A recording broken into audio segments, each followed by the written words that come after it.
नमस्कार दोस्तों, मैं बालमुकुंद धुरिया। जून की भयंकर गर्मी पड़ रही है। आप जहां भी हैं देख रहे होंगे, उत्तर प्रदेश खास करके जबरदस्त गर्म है। और जून की गर्मी के साथ साथ राजनीति भी उत्तर प्रदेश की गर्म है। अगर बात किया जाए विपक्षी पार्टी की, तो समाजवादी पार्टी इस समय अपने रोल में है।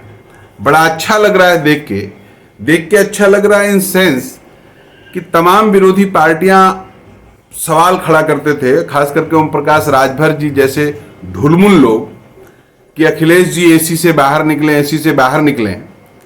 लेकिन मौके की नजाकत को देखते हुए लोकसभा की तैयारी में जिस तरह से अखिलेश जी निकले हुए हैं, वो अपने आप में बड़ा जबरदस्त है। इधर पिछले दिनों 2 दिन लखीमपुर में कार्यक्रम था, कार्यकर्ता सम्मेलन, जिसमें बूथ सेक्टर के लोग शामिल हुए। और आज से शुरू हुआ है सीतापुर नैमिषारण में। तो इस दौर में भारतीय जनता पार्टी से मोर्चा लड़ने के लिए समाजवादी पार्टी ने जो ट्रिक अख्तियार किया है, वो जरा समझने और सोचने लायक है। जरा रामगोपाल यादव जी को सुनिए। समाजवादियों का जो शानदार इतिहास रहा है, उसकी बात करते हुए आपसे आगे बात बढ़ाऊंगा। और वो इसलिए मैं कहना चाहता हूं कि जो अपने सुनहरे अतीत को याद नहीं रखते, वे अपने सुनहरे भविष्य का निर्माण भी नहीं कर सकते। इसलिए ज़रूरी है कि यहाँ बैठे हुए जो नए लोग हैं, वो ये जाने कि समाजवादी कैसे कैसे रहे हैं और आज हम कहाँ स्टैंड करते हैं। इतिहास हमारा बहुत पुराना है। आज़ादी की लड़ाई के अंतिम दौर में डॉक्टर लोहिया जब पढ़कर लौटे जर्मनी से पीएचडी करने के बाद, कांग्रेस के बहुत बहादुर, बहुत लड़ाकू थे ही, देश के बाहर भी उन्होंने विरोध किया था। पढ़ते हुए भी वहाँ हिंदुस्तान का एक राजा पहुँच गया और बोला कि हम हिंदुस्तान का प्रतिनिधित्व करते, तो उन्होंने चिल्ला के कहा ये नहीं है, ये अंग्रेज़ों का गुलाम है, ये हिंदुस्तान का प्रतिनिधित्व नहीं करता। तो पंडित नेहरू बाद में प्रधानमंत्री के बाद बनने के बाद मतभेद जरूर हुए, लेकिन अपने को सोशलिस्ट कहते थे। तो कांग्रेस के अंदर एक सोशलिस्ट कांग्रेस बनी, जिसमें लोहिया जी, जयप्रकाश और कई बड़े नेता थे, मीनू मसानी, ये सब लोग थे। नेहरू जी का समर्थन था।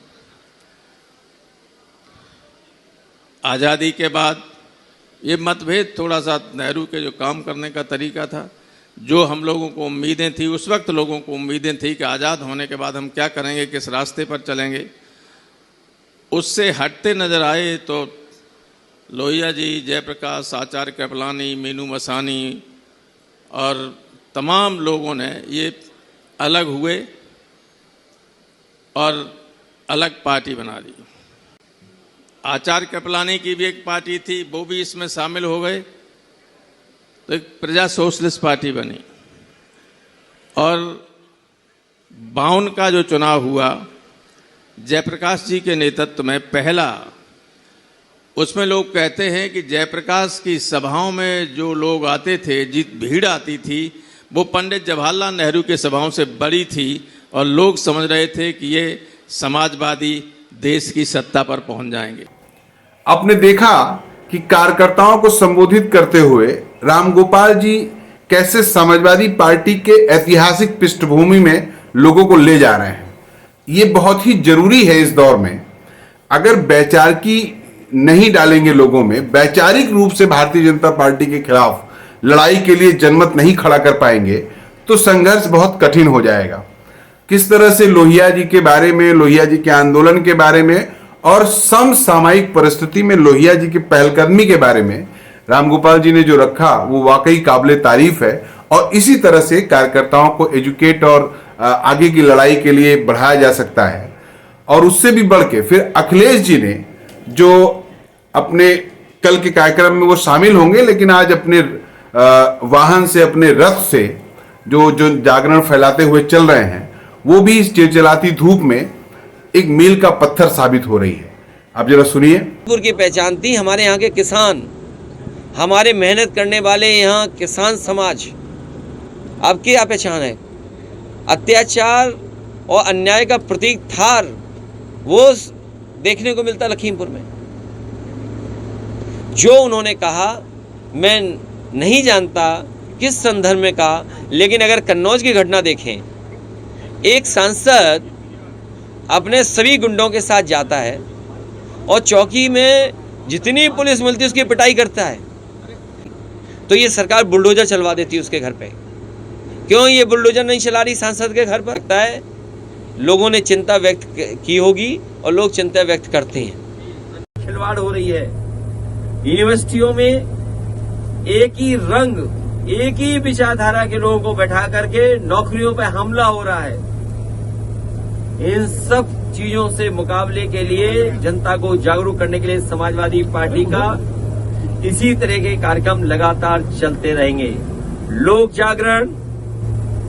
जागरण यात्रा और समाज में और दूरियां तभी कम होंगी जब हम सामाजिक न्याय के रास्ते पर चलें, और सामाजिक न्याय का रास्ता बिना जाति जनगणना के पूरा नहीं हो सकता।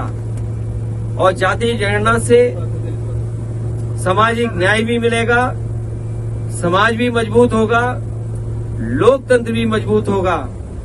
और जाति जनगणना से लोकतंत्र और समाजवादी पार्टी का बहुत अच्छा अनुभव रहा है। इसलिए बाबा साहब भीमराव अम्बेडकर जी के रास्ते और मान्यवर काशीराम जी ने जो फौज तैयार की थी, उसका साथ समाजवादी पार्टी लेगी और बड़ी संख्या में समाजवादी पार्टी का अभियान रहेगा कि बहुजन समाज को समाजवादी विचारधारा से जोड़ा जाए। लोक जागरण यात्रा इसलिए कि इससे लोगों को जोड़ा जाए, माताएं, बहनें, पुरुष, नौजवान सबको जोड़ने का काम करेंगे। और जिस तरीके से भारतीय जनता पार्टी संविधान को नहीं मान रही, कानून को नहीं मान रही, धज्जियां उड़ा रही है, किसानों को सपने दिखाए आए दो गुना आय के, लेकिन किसानों को बर्बाद कर दिया, चरम सीमा पर महंगाई पहुंचा दी, चरम सीमा पर बेरोजगारी पहुंचा दी और चरम सीमा पर अन्याय पहुंचा दिया। क्या कोई कल्पना कर सकता है उत्तर प्रदेश जैसा बड़ा प्रदेश, वहां पे कार्यवाहक डीजीपी, और कार्यवाहक डीजीपी इसलिए जिससे पुलिस से मनमानी काम कराया जा सके, किसी की भी हत्या कराई जा सके, जिससे किसी को भी लूटा जा सके, किसी की भी पिटाई की जा सके, किसी के साथ भी अन्याय कराया जा सके, इसलिए ये सब हो रहा है। क्या लगता है सॉफ्ट हिंदुत्व की तरफ बढ़ रही है समाजवादी? क्या होता है सॉफ्ट? हम न जाने किस जमाने से हिंदू हैं, हम जन्म से हिंदू हैं। बीजेपी बताए कि नहीं है क्या? देखिए, बीजेपी चाहती है किसान पे बहस न हो, वो थार पे जवाब ही नहीं है उनके पास।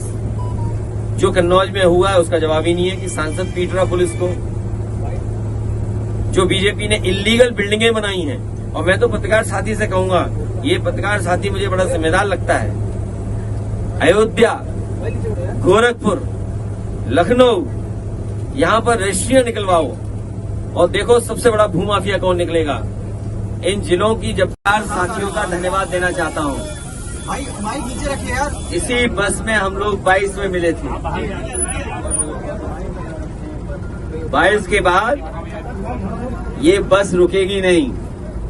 भाई माइक नीचे करिए। लोक जागरण यात्रा, लोक जागरण सम्मेलन, लोक जागरण प्रतिष्ठित शिविर, इसी तरह से समाजवादी पार्टी की कोशिश होगी पूरे प्रदेश में चलाएं, जिससे आने वाले समय में जो चुनौतियां हैं समाज के सामने, देश के सामने और प्रदेश के सामने, उन चुनौतियों के बारे में पार्टी के कार्यकर्ता गांव-गांव जाएं, जनता तक पहुंचाने का काम करें। क्योंकि भारतीय जनता पार्टी लगातार प्रोपेगेंडा करके, लगातार झूठा प्रचार करके, जो हमारे लोकतांत्रिक मूल्य हैं, जो हमें आजादी मिलने के बाद इतने लंबे संघर्ष, देश को स्वतंत्रता आंदोलन में जो लोग शहीद हुए, जिन लोगों के सपने थे, इस अमृत काल से पूरे नहीं हो रहे हैं। ये अमृत काल केवल नाम का है, लेकिन जिस तरीके से आजादी के बाद देश को संविधान का खतरा, लोकतंत्र पे जिस तरीके से चोट पहुंचाई जा रही है, उन चुनौतियों का मुकाबला करने का काम समाजवादी लोग आने वाले समय में करेंगे। किसान दुखी है, किसान बर्बाद हो गया। उत्तर प्रदेश में गेहूं की खरीद नहीं हुई, धान में किसान बर्बाद हुआ, गन्ने का अभी तक सरकार भुगतान नहीं कर पाई है। जब कभी सरकार से पूछो कि बकाया है तो वो अपना भुगतान का आंकड़ा लेकर के आती है, लेकिन इसी जिले में लखीमपुर में पिछले 1 साल से किसान दर दर भटक रहा है, लेकिन अभी भी उसका गन्ने का भुगतान नहीं हुआ है। क्या ये बीजेपी की साठगांठ नहीं है कि उद्योगपतियों से खरीदवा दिया गेहूं और उद्योगपतियों के इशारे पे नहीं कर रहे हैं भुगतान? वहीं किसान के बाद नौजवान दुखी है। अग्निवीर जैसी टेम्परेरी नौकरी, आदि अधूरी राष्ट्र सेवा का जो सपना दिखा रही भारतीय जनता पार्टी, उससे नौजवान दुखी है। ये जो आउटसोर्स से आरक्षण से खिलवाड़ हो रही है, लगातार प्राइवेटाइजेशन से जो आरक्षण से खिलवाड़ हो रही है, यूनिवर्सिटियों में जब कभी बैठक होगी, 12 की स्थगित हो गई है, जब कभी बैठक होगी, जब सूचना मिलेगी तो बैठकों में जाएंगे। बैठकों में सीखने को मिलता है। इसका नाम लोक जागरण यात्रा ही क्यों रखा है? माहौल ठीक नहीं है, उसको कैसे देखते हैं? किसका माहौल ठीक नहीं है? का बयान आया कि देश नहीं, ये ठीक कहा आपने। अगर उन्होंने इस तरह का स्टेटमेंट दिया है तो किसी न किसी घटना को देख करके या उस घटना के बारे में जानकारी हासिल करके क्या हुआ। आप बताइए, लखीमपुर जो किसानों के नाम से जाना जाता है, वो थार गाड़ी से नाम जाना जाता है। आप गूगल पे टाइप करिए थार, आपको लखीमपुर का नाम आ जाता है। लखीमपुर की पहचान थी हमारे यहाँ के किसान, हमारे मेहनत करने वाले यहाँ किसान समाज। अब क्या पहचान है? अत्याचार और अन्याय का प्रतीक थार, वो देखने को मिलता लखीमपुर में। जो उन्होंने कहा, मैं नहीं जानता किस संदर्भ में कहा, लेकिन अगर कन्नौज की घटना देखें, एक सांसद अपने सभी गुंडों के साथ जाता है। तो आपने देखा कि अखिलेश जी हर उस मुद्दे को छू रहे हैं जो समसामयिक है, जो वक्ती जरूरत है, जिसके ऊपर 2024 की जंग होगी, 2024 की लड़ाई होगी। इसलिए दोस्तों, राजनीति में इस घेरेबंदी को समझने के लिए, समाजवादी पार्टी के इस तैयारी के लिए और अखिलेश जी और उनकी पूरी टीम के इस मेहनत के लिए बहुत बहुत बधाई। ये आशा और भरोसा है कि कुछ अच्छा होगा 2024 में। नमस्कार।